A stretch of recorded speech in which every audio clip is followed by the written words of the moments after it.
জয় জগৎবন্ধু হরি, জয় শ্রী গুরুদেব, জয় শ্রী ভক্তবৃন্দ।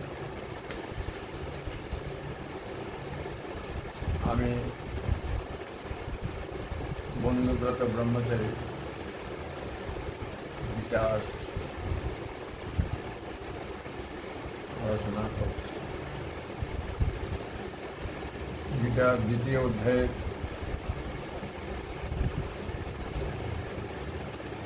৪৭ নম্বর শ্লোকে বললেন,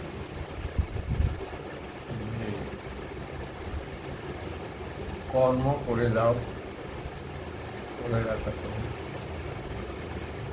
ফলের আশায় কোনো কর্ম করো না। অর্থাৎ বলতে চাইছেন, কর্ম তোমার, ফল তোমার নয়। কর্ম করো, ফলের আশা করো। আবার তিনি বললেন গীতার ৯ম অধ্যায়ের ২৭ নম্বর শ্লোকে, যে কর্ম করে ফল আমাকে অর্পণ করো। তার অর্থ হচ্ছে যে কর্ম তোমার, ফল আমার। আবার শ্রীকৃষ্ণ ১১ অধ্যায়ের ৩৩ নম্বর শ্লোকে বলল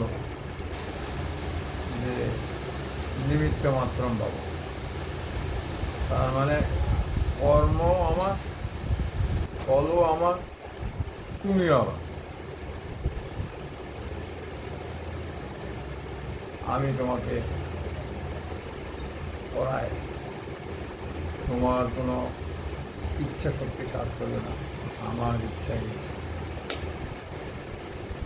তাহলে এই প্রসঙ্গে চৈতন্য চরিতামৃতেরও একটা শ্লোক বলতে পারি যে, আপন ইচ্ছায় জীব প্রতিবাঞ্ছা করে, ঈশ্বরের ইচ্ছায় জীব অবশ্যই করবে। ঠিক ভগবান তাই বললেন যে আমার ইচ্ছাই ইচ্ছা। অর্জুনকে বললেন যে আমি যেটা ইচ্ছা করি সেটাই হবে। তুমি তো যুদ্ধ করবো না বলছো, কিন্তু আমি তোমাকে বাধ্য করবো যুদ্ধ করতে। আমি সবাইকে বাধ্য করি। আমার ইচ্ছায় কাজ হয়, কারো ইচ্ছায় কাজ হয়। কারো ইচ্ছা অনিচ্ছা সেটা আমি দেখি না। আমার যেটা ইচ্ছা, সেই ইচ্ছা অনুযায়ী তাকে কাজ করতে বাধ্য করে।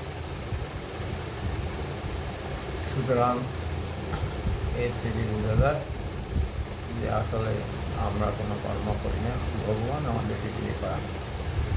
সুতরাং আমাদেরকে দিয়ে পাপের কাজও করায়, পুণ্যের কাজও করায়।